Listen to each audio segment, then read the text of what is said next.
اس وقت قوم کا پیمانہ صبر چھلک رہا ہے، اور جس طرح سے ملک کے اندر مہنگائی کا طوفان بدتمیزی پوری طرح سے محو نفوذ ہے، تو ہمارے کار پردازان کو، ہمارے سربراہان وطن کو اس کا پورا ادراک ہونا چاہیے۔ مجھے بہت افسوس ہوا کہ ہمارے وزیر اعظم کا یہ کل کا بیان تھا کہ لوگ بجلی کے بلوں کو بڑھا چڑھا کے پیش کر رہے ہیں، معاملہ ایسا نہیں ہے۔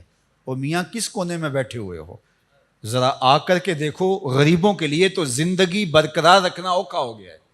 وہ بچوں کی فیس دیں یا بل بھریں، وہ بچوں کے لیے کھانے پینے کا انتظام کریں یا اتنے بھاری بل بھریں۔ 30 35 25 20 ہزار روپیہ یہ معمول کی عام شخص کی جو ہے وہ آمدنی ہے مہینے کی۔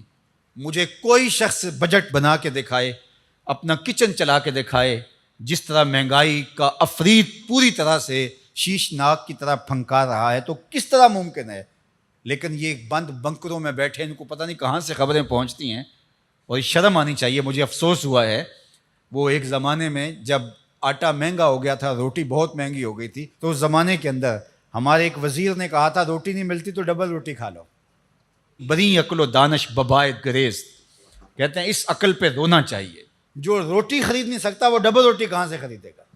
تو کہا کہ یہ خام خواہ کا واویلا مچا رہے ہیں، حالات ایسے نہیں ہیں، ذرا آ کے میدان میں دیکھو تو صحیح۔ جو غریب آدمی اپنی ماہانہ تنخواہ سے زیادہ بل کی پرچی لیے کھڑا ہے، کس طرح معاشرت کے اندر اپنی زندگی گزار سکتا ہے؟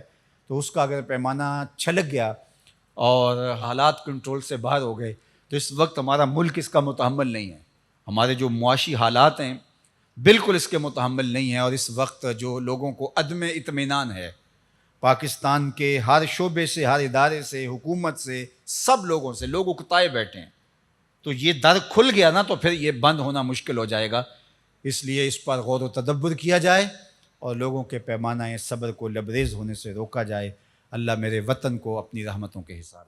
جیسے کہ آپ نے سنا، محمد رضا ثاقب مصطفی صاحب نے بیان بہت خوبصورت انداز میں بتایا، ہمارے ملک کے لیے تھا، کرنٹ سچویشن کو لے کر تھا کہ ہمارے ملک میں جو مہنگائی ہے وہ عروج پر ہے، اور اس پر بھی اظہار افسوس بھی کیا جو بیان تھا وزیر اعظم صاحب کا، اور یہ بھی کہا کہ جو لوگوں کے اتنے بل بڑھ چڑھ کے آ رہے ہیں وہ کیسے جمع کریں گے؟ وہ اپنا پیٹ بھریں گے یا بچوں کی فیسوں کو بھریں گے یا بجلی کے بل بھریں گے؟ اور پھر کہا کہ جو غریب عوام ہیں ان کے لیے برقرار رکھنا زندگی کو مشکل ہو گیا ہے۔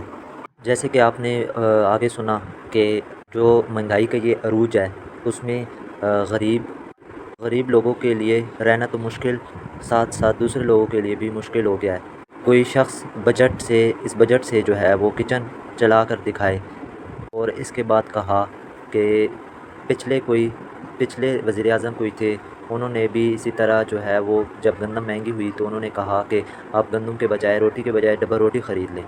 تو پھر جب روٹی خریدنے کے پیسے نہیں تھے تو ڈبل روٹی کہاں سے خریدتے؟ انہوں نے کہا کہ ایسے عقل پہ رونا آتا ہے، اور پھر کہنے لگے کہ ہمارے حکمرانوں کو چاہیے کہ وہ اس عوام کے ساتھ اچھا برتاؤ کرے، ان کے ساتھ مہنگائی کو ختم کرے، اور اسی طرح کے حالات چلتے رہے تو توازن بگڑ جائے گا۔ چنانچہ جیسے ہم عوام ہوں گے ویسے ہی ہمارے حکمران ہوں گے، تو ہمیں چاہیے کہ ہمیں اسلامی اصولوں کے مطابق زندگی بسر کرنی چاہیے، اور اگر ہم لوگ نہیں بسر کریں گے تو انجام ہمارا اسی طرح بدتر سے بدتر ہوتا جائے گا، ڈیفالٹ کی طرف جاتے جائیں گے، ہمارے معاشی حالات سے بھی، ہر قسم کے حالات سے بھی۔ سب سے پہلے ہمیں کرپشن، جھوٹ، غیبت سے باز آنا ہوگا، تبھی ہم لوگ آگے معاشی اعتبار سے بھی اور دفاعی اعتبار سے، ہر اعتبار سے یہودیوں سے ہم لوگ آگے پہنچ پائیں گے۔ اور ہمیں اس وجہ سے بھی اسلامی اصولوں کو اپنانا چاہیے۔ یہ پاکستان اسلامی ریاست اسلام کے نام پر نافذ ہوا، ایک الگ ملک بنایا گیا، تو قائد اعظم محمد علی جناح نے بھی فرمایا کہ ہم نے ملک الگ ایک ٹکڑے کے لیے حاصل نہیں کیا، بلکہ ہم لوگوں نے اس لیے حاصل کیا ہے کہ ہم لوگ اسلام کے اصولوں کو اپنا سکیں۔ نہایت ہی خوبصورت انداز میں محمد رضا ثاقب مصطفی صاحب نے بیان کو سر انجام دیا۔ اللہ ہمارے ملک کو ہمیشہ قائم و دائم رکھے، آمین ثم آمین۔